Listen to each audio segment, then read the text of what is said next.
The remake of Mean Girls, adapted from the Broadway musical. Yes, this remake is a musical, hit theaters recently. Tina Fey's original from 2004 was a side-splitting teen romp starring Lindsay Lohan and Rachel McAdams. This sassy, colorful update does not stray far from the cult classic film. Despite being 15 minutes longer, the new musical flies through a thick plot. While the events are fairly straightforward, let's take a look at the end and see if we can't glean some of that fabulous feminism we were given by the original. What's the hot gossip? Cady Heron, a brilliant teen raised in Africa, comes to North Shore High, near Chicago, to assimilate into youth culture. She quickly finds that life as a girl in high school is not unlike a wild, African safari. Before long, she finds friends in Janice and Damien, who show her the strict lines of cliques. Their school is ruled by the popular girls, called the Plastics. The Plastics take a liking to Cady and give her a soft welcome into their group. After Cady falls in love with Queen Bee Regina's ex-boyfriend, Aaron, Regina manipulates him back into a relationship. Cady returns to Janice and Damien with a newly shattered heart. Together, the three of them concoct a revenge plan against Regina. Things spiral out of control fast, and Cady ends up replacing Regina as the Queen Bee. This includes adopting her selfish, conniving ways. She deliberately starts failing calculus to win Aaron's affections and blows off Janice's art show to throw a party. When Regina leaks a book of insults made by the Plastics around the school, all hell breaks loose.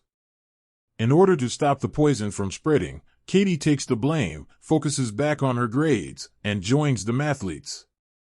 How does the movie end? During the final round of a big mathlete competition, against a girl uglier than her, a revelation dawns on Cady.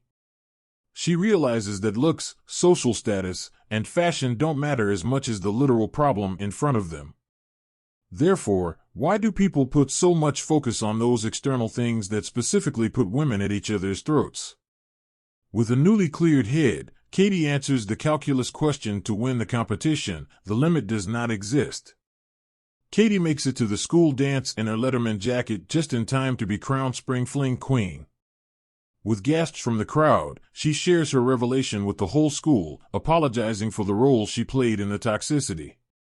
She breaks the Queen's tiara into multiple pieces and gives them to multiple girls, including Regina and Janice.